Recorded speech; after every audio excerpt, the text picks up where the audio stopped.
Well, good morning, my brothers in recovery. Hope everyone is having a joyful and successful next 24 hours. This morning, I wanted to talk about godly counsel.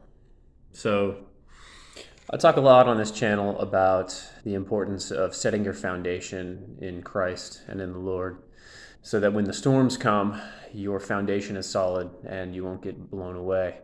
And the importance that I put in the fact that in that story, the storms come. It's just a fact of life. God never says there will be no storms. And yesterday, I had a bit of a storm hit. So, as it hit, I did what I always do. I immediately, I turned to God and then I asked for His counsel, which always seek counsel in heaven first before you seek, counsel here on earth. So I prayed to Him for, a direction to go or advice on what to do next. And then afterwards, after thinking about it for a little bit, I reached out and I got counsel from two different individuals to see what their thoughts were on it. The first person that I called offered what I can only kind of describe as earthly counsel. I gave him the situation, and his response was very matter of fact. It was very fact based. It was okay. Well, how long has it been? All right, and how many of this and how much of that, and you know, what step do we need to be focused on, and maybe you need to write these things down. And then it got kind of to the point where it was, you need to face this, and you got to very much pull yourself up by your bootstraps, kind of a talk, you know. And it was very matter of fact. It was very much what I can only describe as earthly counsel. So then I reached out to somebody else and I gave them the same situation. And their advice first started with, well, have you already reached out to God? And I said, I had. And he said, well, what has He told you? What do you feel? As you say all this stuff out loud again, what are the feelings that are coming up? Because obviously, the biggest issue, when a storm hits for those in recovery is this a threat to my recovery? And then he asked, do you feel like it's a threat to your recovery? And I had to say, yeah.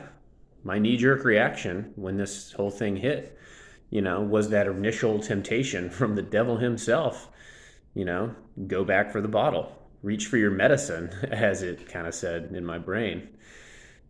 And his counsel was, listen to what God was telling me. Listen to what He was saying.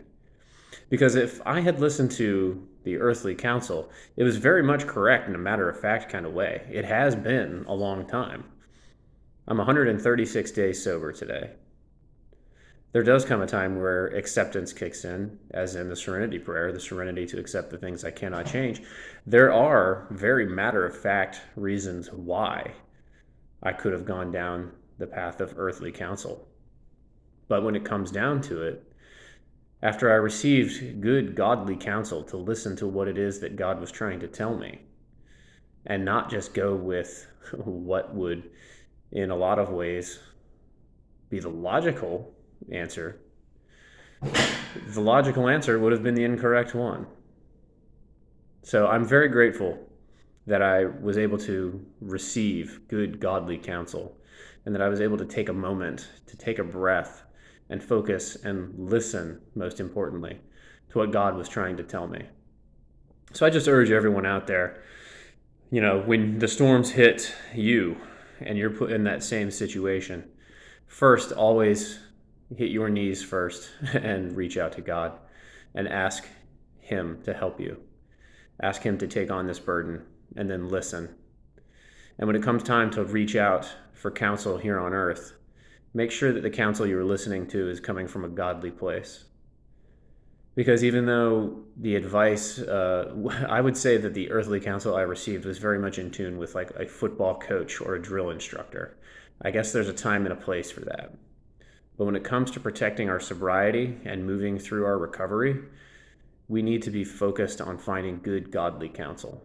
So I urge all of you to first reach out to God And then as you reach out to others in your life for counsel, make sure that you're getting good, godly counsel that's taking you in the right direction.